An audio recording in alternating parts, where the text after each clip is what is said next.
Alors, comme vous le savez, nous sommes là pour partager sur la parole de Dieu. Alors, en ce jour, nous allons partager dans le livre de Jean, chapitre 5, le verset 1er. Il y a une pensée pour ta vie, il y a une parole que l'Éternel Dieu est sur le point d'accorder dans la vie de quelqu'un. J'aimerais que tu me suives attentivement sur ton canapé, au devant de ton téléphone, car Dieu a une parole à adresser pour la vie de quelqu'un en ce jour. Alors, nous sommes dans le livre de Jean, chapitre 5, le verset, je commence à partir du verset 2. La Bible déclare: Or, à Jérusalem, près de la porte de Brebis, il y a une piscine qui s'appelait en hébreu Bethesda et qui avait 5 portiques. Sous ces portiques étaient couchés un grand nombre de malades, des aveugles, des boiteux, des paralytiques qui attendaient le mouvement de l'eau. Car un ange descendait de temps en temps dans la piscine et agitait l'eau. Celui qui descendait le premier, après que l'eau avait été agitée, était guéri, quelle que fût sa maladie. Là se trouvait un homme malade depuis 38 ans. Jésus l'ayant vu coucher et sachant qu'il était malade depuis longtemps, il lui dit: veux-tu être guéri? Le malade lui répondit: Seigneur, je n'ai personne pour me jeter dans la piscine. Quand l'eau est agitée et que j'y vais, un autre descend avant moi. Lève-toi, lui dit Jésus, prends ton lit et marche. C'est la parole que j'amène en ce jour pour la vie de quelqu'un. Toi qui traverses des moments compliqués, tu n'arrives pas à te relever, prends ton lit, lève-toi et marche. Alors la première des choses qui attire mon attention par rapport à ce passage que nous venons de lire tout à l'heure, la Bible déclare qu'il y avait une piscine en hébreu qu'on appelait Bethesda. Et dans cette piscine était couché un grand nombre de malades. Et là se trouvait un homme qui était malade depuis 38 ans. Alors la première précision que j'aimerais dire, 38 ans n'est pas l'âge de cette personne, mais 38 ans est l'âge du problème de cette personne. La Bible ne précise pas quel âge cet homme avait, mais la Bible nous précise l'âge de son problème. C'est-à-dire que cet homme, 38 ans, il demeurait là près de la piscine de Bethesda. Mais lorsque Jésus-Christ est venu, la Bible, j'aime la précision de la Bible. Jésus-Christ pose à cette personne la question: veux-tu être guéri? Et cette personne répond Jésus en disant ceci: je n'ai personne pour me jeter dans la piscine. Et Jésus-Christ lui dit: prends ton lit, lève-toi et marche. Pourquoi est-ce que Jésus-Christ dit à cet homme de prendre son lit et de se lever et de marcher? J'aimerais dire ceci. Vous allez vous rendre compte d'une chose. Lorsqu'on dit que cet homme était là, dans la piscine, on ne faisait pas seulement allusion à la place où on disait qu'il était là près de la porte des brebis. Mais cet homme était là aussi couché sur son lit. C'est-à-dire, en d'autres termes, j'aimerais dire que le lit que cet homme avait, l'avait supporté pendant 38 ans de sa maladie. Le lit que cet homme se couchait sur avait la capacité de supporter cet homme depuis 38 ans. Et lorsque Jésus-Christ est venu pour guérir cet homme, Jésus n'a pas seulement vu le cas de cet homme, mais Jésus-Christ s'est souvenu aussi du lit de cet homme. Cela veut dire, pendant 38 ans, le lit a supporté cet homme. Et lorsque Jésus-Christ était venu pour le relever, Jésus-Christ s'est souvenu aussi de la chose, ou soit du matériel que cet homme s'est servi pendant 38 ans. Par là, j'aimerais dire quoi? J'aimerais dire à une personne, à chaque fois que Dieu se souvient de toi, à chaque fois que Dieu vient te visiter, il faut avoir l'habitude de te souvenir des personnes qui ont crié en toi pendant que tu n'étais rien. Le lit de cet homme symbolise des personnes qui croient en nous quand on est informe et vide.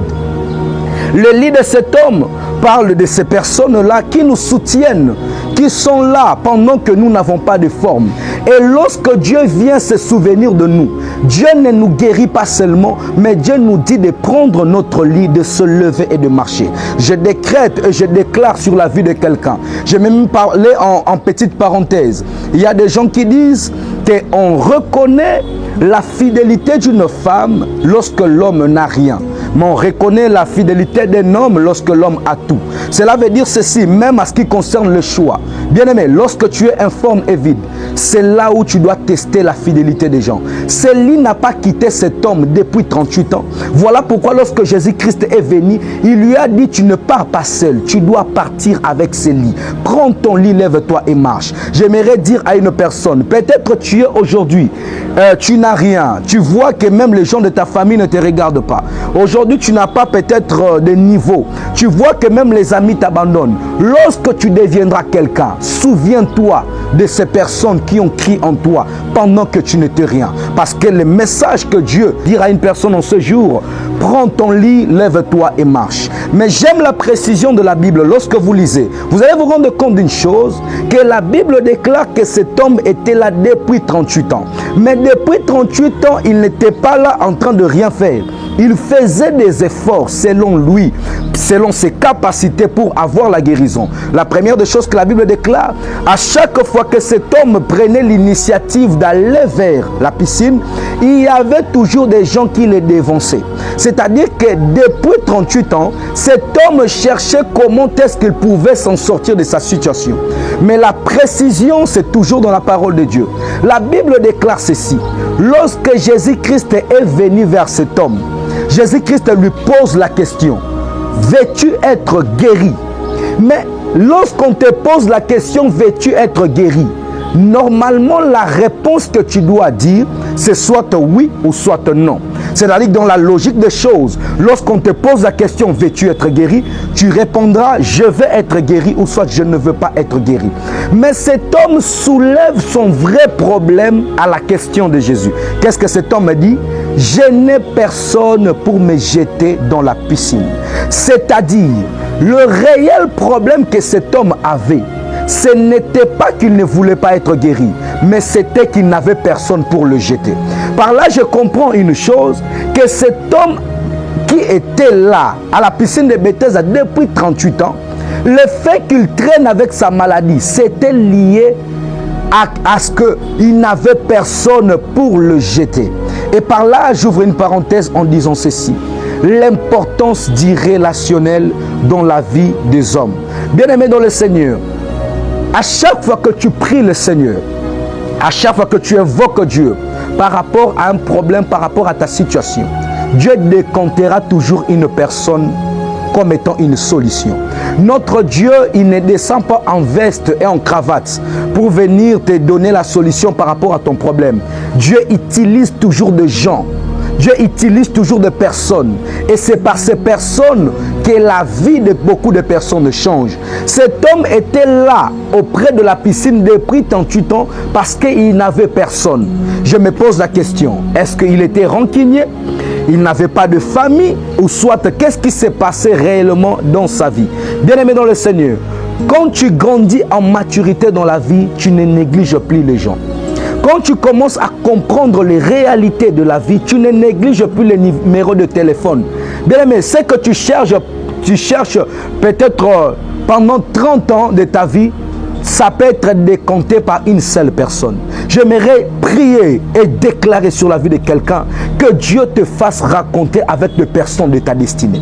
Que Dieu t'amène à rencontrer des personnes qui vont changer ta vie. Parce que cet homme, son problème était qu'il n'avait personne.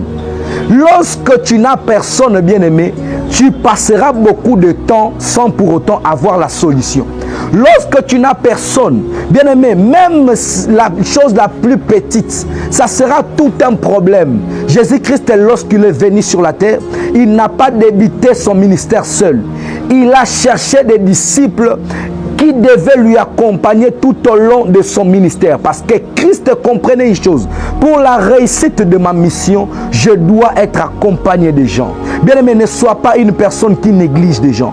Ne sois pas une femme qui néglige des relations. Ne sois pas un homme qui néglige des connexions. Notre Dieu, c'est un Dieu de connexion. Notre Dieu, c'est un Dieu d'alliance. C'est lui qui comprend l'importance des alliances et la personne qui commence à aller dans de grandes dimensions. Et à la suite de l'histoire, vous allez remarquer une chose. La Bible déclare que là, il y avait une piscine qu'on appelait Bethesda. Mais seulement, cette piscine, il y a une chose que j'aime. Pour être guéri, il y avait des principes. Pour être guéri, il y avait des normes. Et ces normes étaient quoi? La première des choses, la Bible déclare qu'un ange descendait de temps en temps. Lorsqu'on parle qu'un ange descendait de temps en temps, on ne précise pas le mois. On ne précise pas le jour. C'était de temps en temps. Peut-être cet ange pouvait descendre 2 fois l'année. Peut-être 1 fois l'année. Peut-être même il pouvait descendre après 2 ans. Parce que la Bible ne précise pas quand est-ce que cet ange venait. Et la deuxième des choses qu'on précise, la Bible déclare que pour être guéri, il fallait être la première personne. Par là, je comprends une chose. Piscine de Bethesda, prophétiquement parlant, n'était pas qu'une piscine qui donnait la guérison, mais c'était aussi une mentalité. Cela veut dire ceci, que pour être guéri, tu devais suivre les normes. Pour être guéri, tu devais être aligné par rapport à un certain principe. Et si tu es en dehors de ces principes, il n'y a pas moyen que tu sois guéri. C'est-à-dire que même si tu fais la violence et que vous sautez ensemble avec les gens, si tu n'es pas le premier, sache-le que tu n'as pas de guérison. Nous le voyons dans les Jeux olympiques, les gens en train de courir. Et dans la ligne d'arrivée, on regarde la personne au atiaka le colonel à liboso. Attention qui ezaki mutu na yonde leki liboso, c'est-à-dire que c'est toi qui es le premier. C'est ça un peu la réalité de la piscine de Bethesda. Mais lorsque Jésus-Christ est venu dans la vie de cet homme, j'aime la personne de Jésus. Jésus-Christ n'a pas regardé cette piscine. Jésus-Christ n'a pas regardé le mouvement de cette piscine. Jésus-Christ n'est pas venu aussi pour attendre le mouvement de l'eau. Mais Jésus-Christ s'est présenté et il a dit à cette personne, prends ton lit, lève-toi et marche. En ce jour, je suis venu déclarer sur la vie de quelqu'un. Peut-être ta vie est liée comme étant une piscine de Bethesda.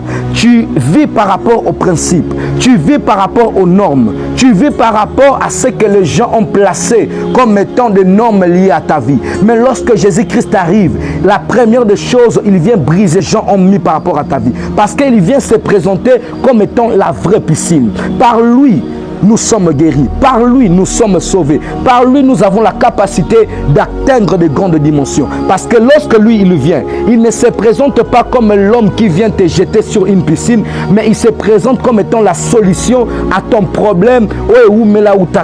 Je décrète en ce jour, je déclare sur la vie de quelqu'un, peu importe ta situation, peu importe ta maladie, toi qui me suis en ce moment, laisse que l'Éternel Dieu te donne la guérison dans le nom tout-puissant de Jésus. Et une des choses que j'aime encore, la Bible déclare que là se trouvait un grand nombre de maladies. C'est-à-dire que là, il y avait des aveugles, il y avait des boiteux, il y avait des paralytiques, il y avait des lunatiques. Mais lorsque Jésus-Christ est venu, Jésus-Christ n'est pas venu pour tout le monde, mais Jésus-Christ est venu localiser une seule personne. Lorsque la grâce localise une personne, bien aimé, vous pouvez être nombreux dans une famille, mais la grâce viendra chez une personne. Vous pouvez être nombreux dans la même situation. Mais Jésus-Christ, lorsqu'il vient, cette personne était là depuis 38 ans. Peut-être, peut-être,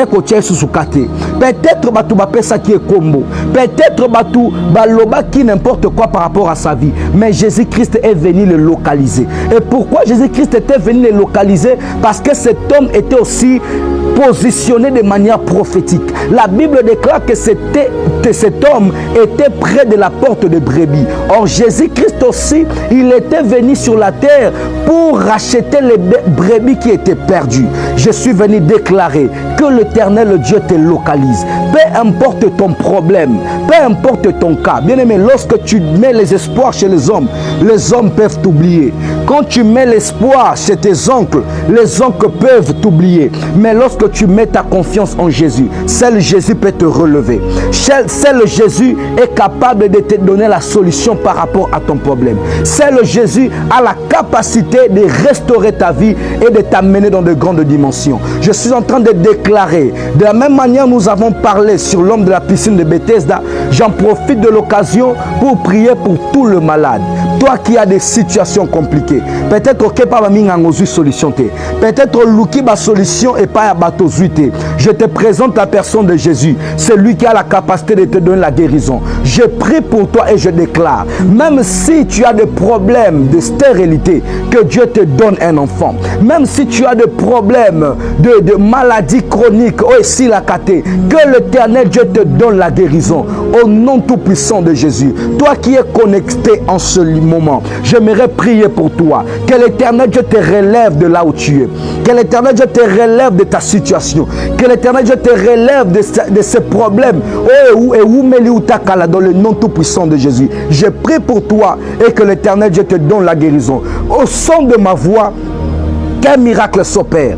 Au son de ma voix, qu'un témoignage s'opère. Au son de ma voix, que quelque chose de nouveau arrive dans ta vie, dans le nom tout-puissant de Jésus-Christ de Nazareth. C'était votre serviteur, le prophète Samuel Luemba. Notre contact est le plus 243 82 87 68 389. Je répète, le plus 243 82 87 68 389. Que le bon Dieu vous bénisse abondamment.